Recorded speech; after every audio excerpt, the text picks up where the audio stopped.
گزر گئی تھی. تمہارے مظلوم بابا پہ رونے والے عزادار ہیں. کوئی اور موقع ہوتا تو شاید جو اتنا اس موسم میں رکے ہوئے ہیں وہ چلے جاتے تھے، لیکن کسی کے قدم میں ڈگمگائے کہ جب تک یہ تابوت نہ آ جائے ہم یہاں سے ہٹنے والے نہیں، ہم یہاں سے جانے والے نہیں. عزیزوں میں دعا کرتا ہوں، ایک فکرہ میں کہہ کر کے تابوت لانے کی گزارش کرتا ہوں. جن جن مومنین نے مجھ سے دعا کے لیے کہا تھا، پروردگار ان کی دعاؤں کو تو جانتا ہے، واقف ہے. اس سستے میں اس کے جواب محمدہ عزیز قیامت تھی 1900 زغزغ نے چاک چاک کر زینب نکل حسین کرتا ہے جاک کر. اے عزیزوں یہ خطر جنازے سب کا سوار کرنے والا موجود تھا، لیکن اس کا کوئی سوار کرنے والا موجود نہ تھا.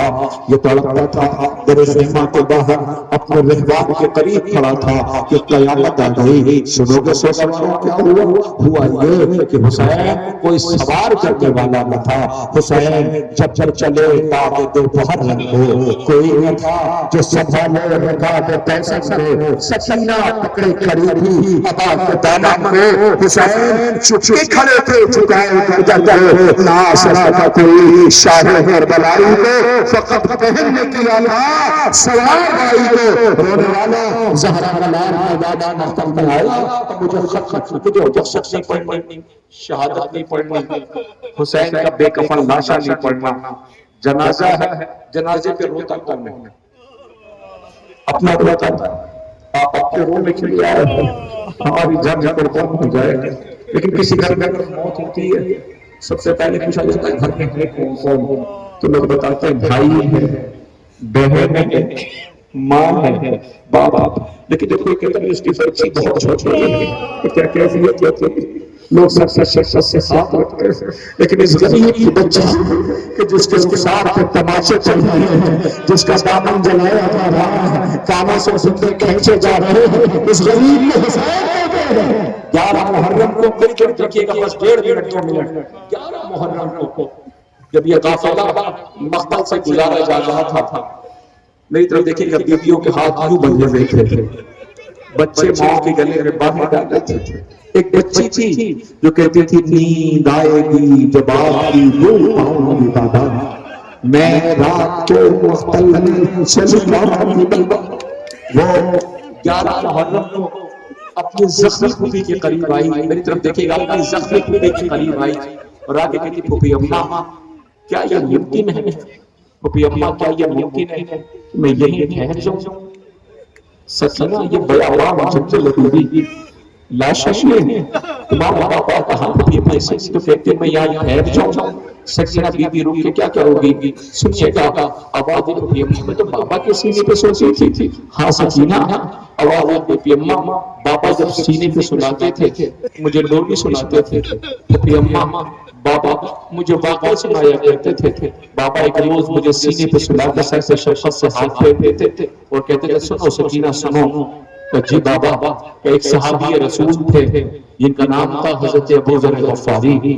پھوپھی اماں وہ کہتے تھے کہ عالم غربت میں موت آئی تھی، بہت غربت و تنہائی تھی. پھوپھی اماں بیٹی ساتھ تھی. پھوپھی اماں اور بابا بتاتے تھے کہ وہ اپنے باپ کا لاشا لے کر کے شاہراہ پہ بیٹھ گئی تھی. اس لیے کہ کوئی گزرنے والا ہوگا تو اسے کہوں گی کہ یہ رسول کے صحابی کا جنازہ ہے، اسے کفن دے دو، اسے کفن دے دو، اسے کفن دے دو. پھوپھی اماں بابا بتاتے تھے کہ ایک شریفوں کا قافلہ گزرا، اسے کفن مل گیا، جنازہ دفن ہو گیا. اے پھوپھی اماں میں بھی بابا کا میت لے کے شاہراہ پہ بیٹھ جاؤں گی. ہر گزرنے والے سے کہوں گی کہ یہ رسول کے نواسے سے جنازہ دے کے پڑا ہے، اسے کفن دے دو. آواز دیے نا سکینہ. شمر نے تازیانہ لگایا، بیوی کو پکڑ کے باہر لیا، مقتل کو دیکھ کے کہتی تھی خدا حافظ بابا. اس کا سفر ہے کیسا، نہیں ہے مظلوم کوئی ایسا. غریب کا یہ غریب سر ہے جو در بدر ہے. غریب کا یہ غریب سر ہے جو در بدر ہے. ریش جس کی لہو میں ڈوبی